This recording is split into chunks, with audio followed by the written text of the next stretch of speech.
Welcome back to Tech Tuesday on All Sides. I'm your host, Ann Fisher. In 1969, many community swimming pools in the U.S. were for whites only. Fred Rogers of Mr. Rogers fame on public television bridged the divide at the time by inviting the character of Officer Clemens, who was black, to join him as he cooled his feet in a wading pool. A web-based program and app have been developed with a similar goal in mind: to promote racial awareness and understanding through games. Social scientist Michael Baran is a senior partner and digital solutions lead at inQUEST Consulting, where he has developed a web-based program called Don't Guess My Race to support teaching diversity issues. Welcome to the show. Thanks, Ann. Great to be here.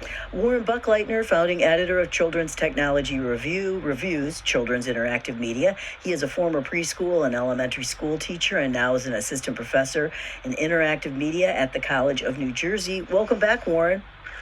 Good to be with you, Ann. Warren, you're a senior fellow at the Fred Rogers Center, and you developed a college course called The Methods of Fred Rogers. And what message do you think Mr. Rogers would have for children about race and the demonstrations these days? Well, I think that now is a great time for everyone to see the documentary. If you haven't seen it or rewatch it again, it has so much in there. And I was thinking about that question. One quote that Fred carried around in his wallet, according to his wife, Joanne, is that there isn't anybody you couldn't love once you've heard their story. So I think Fred would be saying we need to listen. We need to know people and build those relationships. And then there was another quote that I found, that there is no greater evil than when somebody tries to make you less than you are. And I think we're seeing that right now. Hmm. Michael, you've developed a web-based program called Don't Guess My Race to support teaching diversity issues. Tell me about the name of that program and how you came to it. Yeah, absolutely. So we've developed, I've been working on these issues for a long time. I'm a cultural anthropologist by training and doing research on how people think about these issues, how children learn about these issues.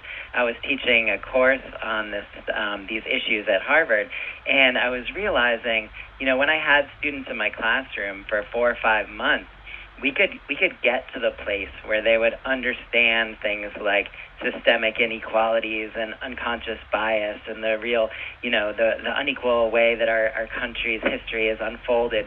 And so I really started thinking, what if I only had people's attention for an hour? How could I get some of these ideas in people's minds and people's hearts? And so I actually partnered up with an old friend of mine who was one of the early employees at Leapfrog, who designed digital products. And so we tried to combine this idea of taking this serious information, this deep understanding, and putting it in a format that engages people. So one of the first programs we created was the one you mentioned, Don't Guess My Race, where what I did is I went around with a professional photographer, Ruthie Brownfield, and we just went around to different spots around the country, and she would take their picture, and I would just ask them, hey, how do you identify your race? And can you tell me more about, your experiences and how you think about your identity? And so when you log in this program, you see the picture, and then I put 6 different options, and you try to guess, how did that person self-identify their race? And it's so complicated and complex. And we wanted, with the title, to reinforce that idea that if you think you know someone's story, you're probably wrong, and you're making assumptions about them. So with the title, we reinforce that idea. You're not supposed to guess someone's race. In the game, you do, and I deliberately mess with the categories and to make a learning point. So you try to guess how that person self-identified, then you see how they really did, and you read something more about their story, and then I link that to some of the fascinating social science research that's been done on a particular issue related to, systemic inequality or bias or, ways we think about racism or things like that. So it's engaging, it's interactive, and it develops that deep understanding. And it's for children, right? It's for children of different ages. Yeah. So that one really, that particular product is usually I want to used check it for- out. Yeah. Well, yeah, it's for adults and children starting in middle school and high school and college, and definitely for adults as well.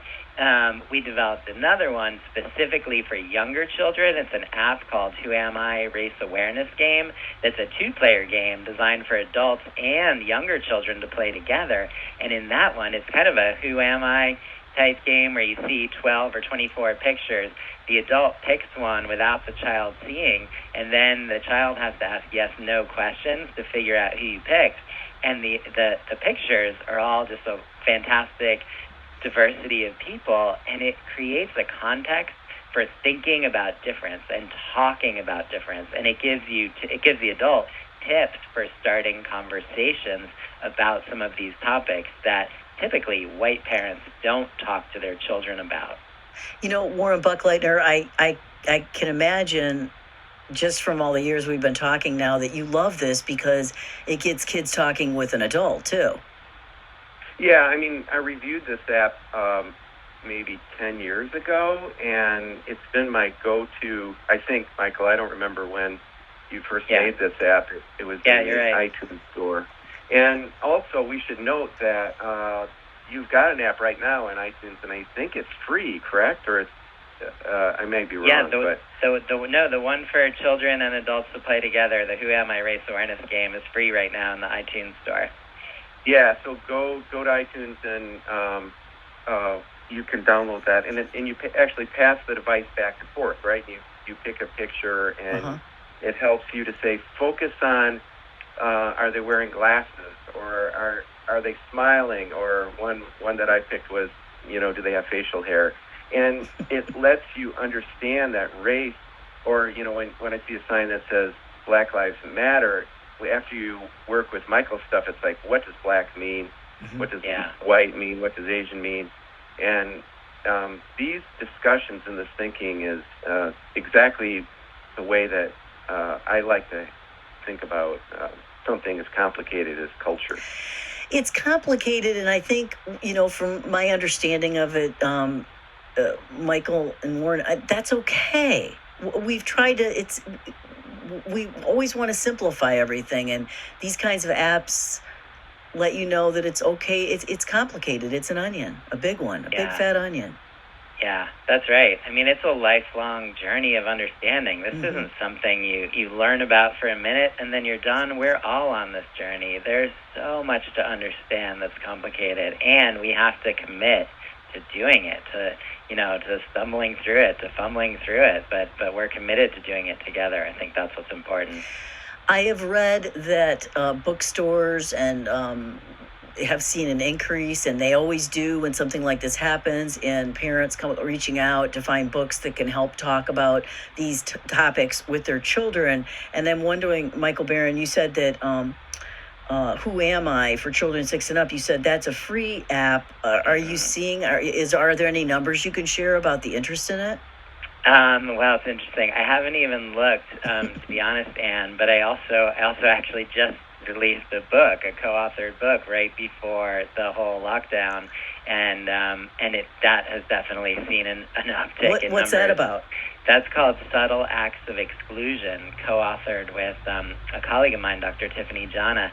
And so what that is I'm sure you've heard of this idea of microaggressions, where people, trying to be funny or ask a question or be curious or to bond with someone, that's what they're trying to do maybe on the surface. And implicitly, though, these are conveying to people you're not valued, or you don't belong, or you're a threat, or you're a curiosity. And what Tiffany and I were finding in our separate, workshops, we don't work for the same organization, but we're both diversity, equity, and inclusion practitioners. And what we find is when we try to make progress on this in our workshops and our keynotes, we weren't making any progress. And we knew from the research as a society we weren't making any progress.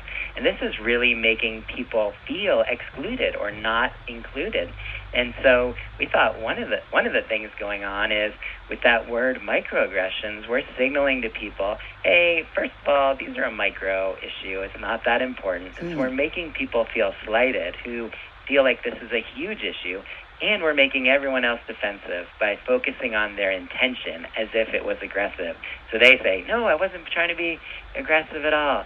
So what Tiffany and I did is say, let's just call these things what they are. They're subtle acts of exclusion, and we can talk about them, and we need to talk about them because they're the foundation. That kind of thinking is the foundation on which all the more explicit racism that you see rests.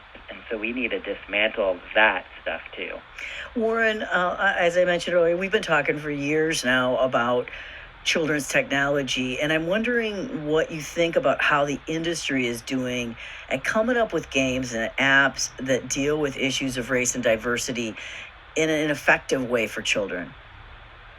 Well, I love Michael's app, and that's actually how I just rediscovered his work. It's one of the few that actually gets at the doesn't try to teach it. And I think that's the main thing that's important is you can't just teach this. This isn't something you can get out flashcards and say, you are not a racist. You need to have conversations. And so there are games, and I'm very excited by the technology and using touch screens. And I know Jesse Shell over at Shell Games is working on some stuff with VR where you actually experience the world as somebody with different skin color, and you can understand a little bit more about, take that first-person view. So I think there's many things that we can do to help get these conversations started. But it's not something, while it's really complicated, Fred Rogers made it simple. Right. It's about relationships, and we need to build relationships and listen and have those conversations. Michael, what are the skills you want to teach kids the most? Does it vary by age? Because you said, for instance, Who Am I, a race awareness game is for, or Don't Guess My Grace is probably for older children. Mm-hmm. And then Who Am I for younger children? What's the difference? What's the distinction? Yeah, well, I think it's important to start young, to start having those conversations young, because, the research shows that even from the youngest ages, 0 to 3, children's brains are really seeking out all this information in the world and building the foundation of how they think about the world, how they understand what these categories are. And so if we passive and don't talk to them at that age, their brains are still seeking out that information from all the different subtle messages they get in the culture around them. And so if we don't do it, they're going to get these problematic messages, and we're going to teach them, hey, we're all the same explicitly, and implicitly they're going to know that's not true. And so that's where unconscious bias comes from. And so we've got to really interrupt that from the youngest ages. So, as Warren mentioned, we're trying to use this technology to get children to understand at a deep level, to question, to have these dialogues, to be open to learning about issues like this, to understand that you can do research and understand things better, to have a passion for equity and inclusion, for learning empathy and hearing those stories and other people's experiences without filtering it through your own. And so we're just trying to develop all different technologies for children and for adults, quite honestly, because this is something adults need too. So in my work with organizations, corporate or educational or governmental, I'm using technologies to get people to understand these issues also in a deep way, in a way that builds these habits and behaviors and new understandings and empathetic ways of connecting. I read a really interesting story yesterday. It was short, but it was about a flight attendant on a Southwest line who ended up, she saw a book that one of the one of the people on the plane was reading, and it was about white fragility, I think was actually the title of it. Yep. And she sat down, did you see this too? And she sat down and started talking to the guy. It turns out he's the president and CEO of American Airlines. Right. And he was on Southwest because he couldn't get a flight on his own airline. Anyway, it was just the talking about it that both of them were so enriched by and emotionally enriched by it. It's an emotional thing, and I bring that up, Warren and Michael, because sometimes people think, well, technology sort of disinfects everything. It sort of creates this digital distancing about all of this. And Warren, how do you bridge that? How can technology? Do you know what I mean? I don't want to get my kid another app. I want to do something realer. Well, I mean, again, break it down to the simple stuff. And I keep having this Fred Rogers bubble over my head. What would Fred say? And technology can connect us, and the fact we're on the radio right now, and Michael and I in different locations, and you, Ann, can facilitate this very important conversation.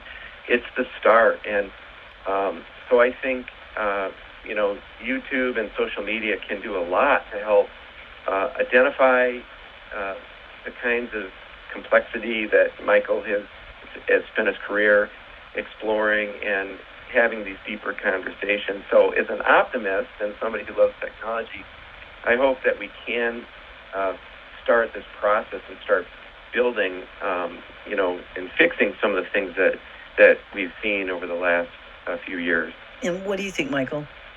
Yeah, I agree. There's a place for all of it.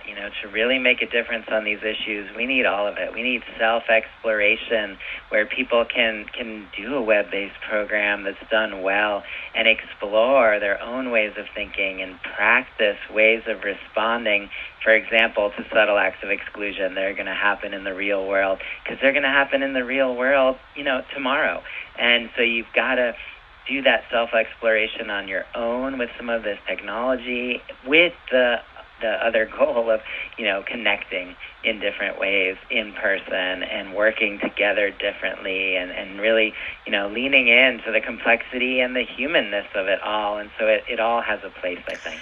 And just this is kind of a detailed question, Michael, but before I let you go, as far as who am I, particularly for the children, which is for younger children, is it only in English, or are there other languages that you could use it in?